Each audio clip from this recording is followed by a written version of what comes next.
بسم اللہ الرحمن الرحیم۔ السلام علیکم، کیسے ہیں آپ سب؟ جی، آج ہمارا قواعد و انشاء کا عنوان ہے کلمہ کی اقسام، صفحہ نمبر 8۔ کل ہم نے جو ہمارا پچھلا سبق تھا، ہم نے اس میں لفظ کی اقسام کے بارے میں پڑھا تھا کہ لفظ کی 2 اقسام ہیں، کلمہ اور محمل۔ آج ہم نے کلمہ کی اقسام پڑھنی ہے۔ کلمہ بامعنی لفظ کو کہتے ہیں اور کلمہ کی 3 اقسام ہیں، اسم، فعل اور حرف۔ سب سے پہلے ہم اسم کو پڑھتے ہیں۔ نمبر 1، قائد اعظم پاکستان کے بانی ہیں۔ نمبر 2، بازار بارونق ہے۔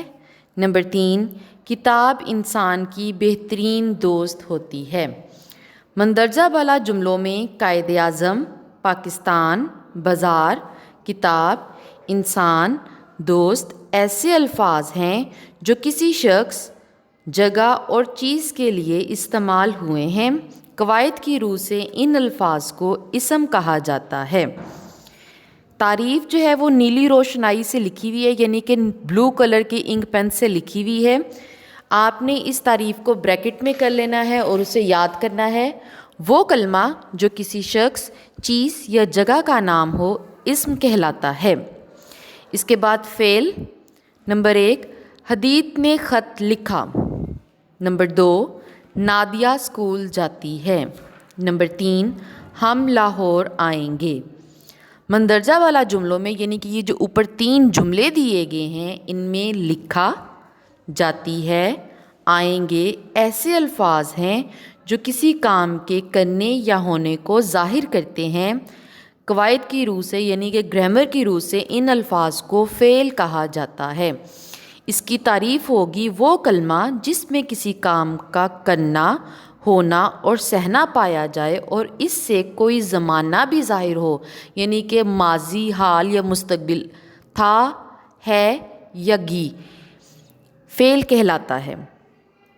حرف۔ نمبر 1، احمد چھت پر ہے۔ نمبر 2، آپ کہاں سے آ رہے ہیں۔ نمبر 3، میں نے اخبار پڑھا۔ مندرجہ بالا جملوں میں پر، سے، نے ایسے الفاظ ہیں جن کے اپنے کوئی معنی نہیں، یعنی کہ ان کا اپنا کوئی معنی نہیں ہوتا، یہ دوسرے الفاظ سے مل کر جو ہیں وہ معنی دیتے ہیں جب ان میں ایڈ ہو جاتے ہیں، لیکن یہ اسموں اور فعلوں کو ملانے کے کام آتے ہیں۔ قواعد کی روح سے ان الفاظ کو حرف کہا جاتا ہے۔ تو اس کی تعریف ہوگی وہ کلمہ جس کے اپنے کوئی معنی نہ ہو بلکہ وہ اسموں اور فعلوں کو آپس میں ملانے کے کام آئے، حرف کہلاتا ہے۔ ہیلپنگ ورب جسے ہم کہتے ہیں۔ اسم کسی بھی شخص کی، جگہ کے یا چیز کے نام کو ظاہر کرتا ہے۔ فعل جس میں کسی کام کا کرنا یا ہونا اور زمانہ پایا جاتا ہے، اور حرف 2 اسموں اور فعلوں کو ملانے کے لیے جو استعمال ہوتے ہیں انہیں کہا جاتا ہے۔ اب آپ نے ان تینوں کی جو ہے وہ تعریفیں جو ہیں وہ یاد کرنی ہیں اور یاد کر کے اپنے گھر میں سنا دیجیے گا۔ اپنا بہت زیادہ خیال رکھیے گا۔ اللہ حافظ۔